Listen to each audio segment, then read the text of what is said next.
பெரம்பூர் தொகுதியில தாவேக தலைவர் விஜய் போட்டியிட இருக்கிறார்னு தகவல் சொல்றாங்க. அவர்களை எதிர்த்து அதிமுக நேரடியாக களம் காணவில்லையா? இவர் பெரியவர் அவர் பெரியவர் அங்க இடம் கிடையாது. எங்க கூட்டணி பொறுத்த வரைக்கும் அனைவரும் சமம். எல்லா கட்சிக்கும் பலம் இருக்கின்றது.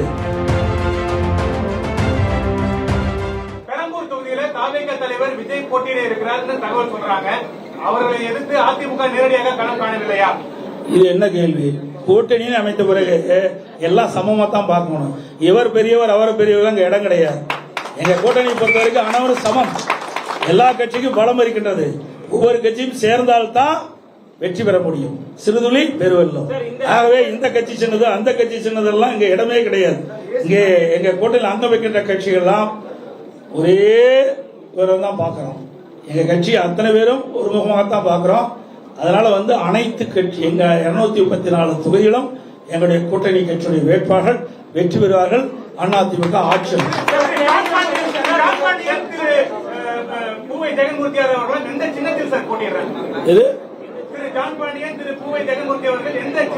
அதெல்லாம் விருப்பம். எங்களெல்லாம் திமுக மாதிரி எல்லாம் கண்டிஷன் கிடையாது. எங்க கட்சியில் இருக்கிறதெல்லாம் ஜனநாயகம் எப்படி செயல்படுகின்ற கட்சி. அந்தந்த கட்சிகள் என்ன விருப்பம் இருக்குதோ அந்த கட்சியின் அடிப்படையில் போட்டியிடும். இந்த தேர்தலை பொறுத்த வரைக்கும் ஆளும் கட்சியான திமுகவை எதிர்த்து நீங்க ஒரு பலமான ஒரு கூட்டணியை உருவாக்கிருக்கீங்க.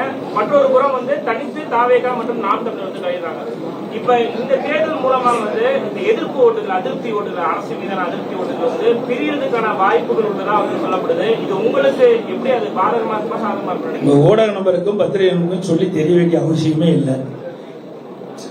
பிரதான கட்சி அதிமுக கட்சி. எங்க கூட்டணியில் அங்கம் வைக்கின்ற கட்சிகள்லாம் வாக்கு வங்கி உள்ள கட்சிகள். நாங்கள் எல்லாம் ஒன்றாக சேர்ந்திருக்கின்றோம். எதிர்ப்பு ஓட்டு எங்க கூட்டணியில் அங்கம் வைக்கின்ற கட்சிகள் போட்டிக்கின்ற தொகுதிக்கு தான் கிடைக்கும். அதில் எந்த மாறுபட்ட கருத்து கிடையாது. ஏற்கனவே அனைத்து இந்திய அண்ணா திராவிட முன்னேற்ற கழக தலைமையில் இங்க இருக்கிற கூட்டணிகள்லாம் அமைத்து போட்டிட்டு இருக்கிறோம். மக்கள் திராவிட முன்னேற்ற கழகத்தை அகற்ற வேண்டும் என்ற முடிவுக்கு வந்துட்டாங்க. மக்கள் கொதித்து போயிருக்கிறாங்க. அனைத்து இந்திய அண்ணா திராவிட முன்னேற்ற கழகம் கடந்த 5 ஆண்டுகளுமாக பிரதான எதிர்கட்சியாக சட்டமன்றத்திலே மக்களுடைய பிரச்சனையை எடுத்து வைத்து மக்களுக்காக வாதாடி இருக்குது. அதான் பார்க்கணும். மக்களுக்காக போராடுகின்ற கட்சி அதிமுக கட்சி.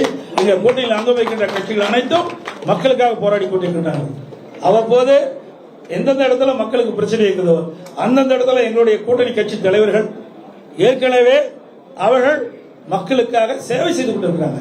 மக்களுடைய பிரச்சனையை தீர்ப்பதற்காக அரசுடைய கவனத்திற்கு கொண்டு வருவதற்காக போராட்டங்களும் ஆர்ப்பாட்டம் நடத்தி கொண்டிருக்கின்றார்கள். ஆக அப்படி இருக்கின்ற பொழுது எதிர்ப்பு எங்க கிடைக்கும்?